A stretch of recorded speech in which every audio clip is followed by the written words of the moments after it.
그 6번은 샤를의 법칙이다라고 해. 지금 기압 1기압에서 일정량의 헬륨을 온도에 따른 부피야. 그럼 이것도 똑같이 PV는 R 뺍시다. 이제 NT에서 기압은 1기압으로 일정하고 그리고 헬륨의 량도 일정해.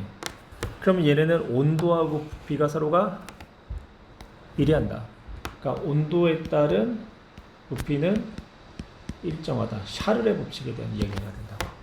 근데 샤를의 법칙에서 온도는 섭씨 온도가 아니라 절대 온도야. 그러니까 온도를 조금 바꿔줄 건데 이 지점의 온도가 켈빈 온도, 절대 온도로 하면 0켈빈이 되는 거고 여기가 273켈빈. 그러면 여기는 546켈빈 이렇게 될 거라고.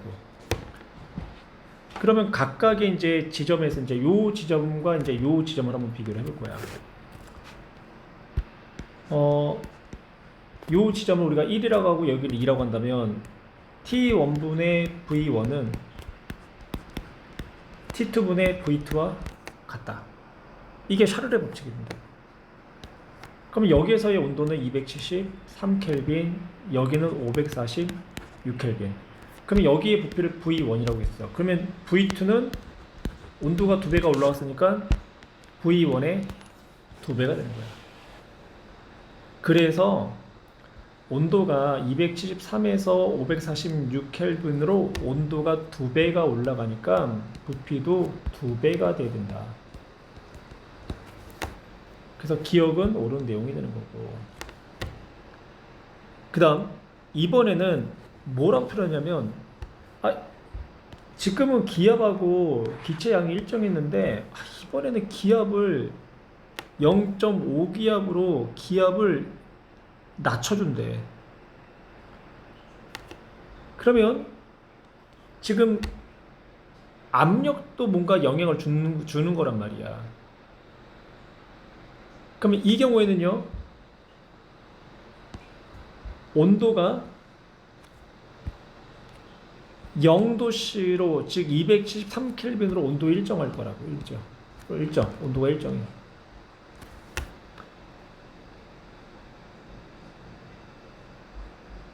부피만 어떻게 됐냐면 아까는 1기압일 때 부피가 V1이었단 말이야.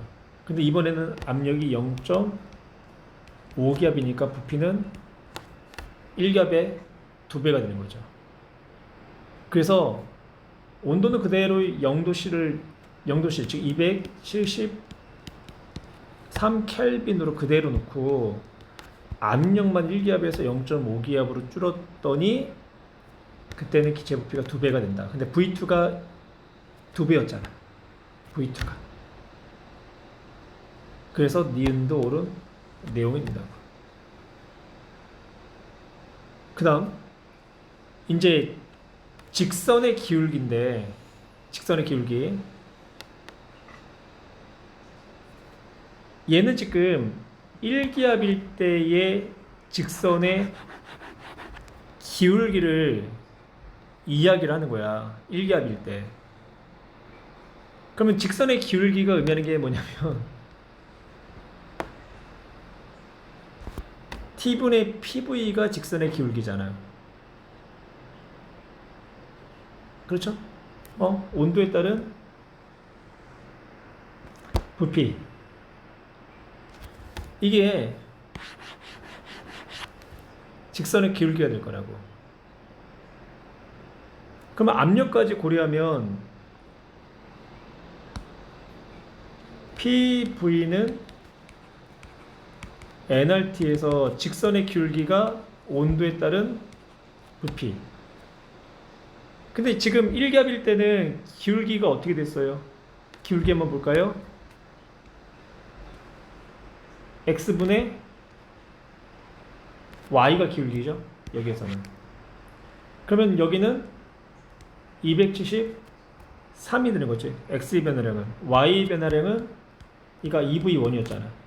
그럼 2V1에서 V1이니까 Y의 변화량은 V1. 그래서 1기압일 때는 기울기가 73분의 V1이었다고. 근데 기압이 몇 기압이 됐냐면 2기압이 됐다는 거야. 그러면 T분의 V가 기울기가 되는 거고 T분의 V는 R은 우리가 생각하지 말자고요.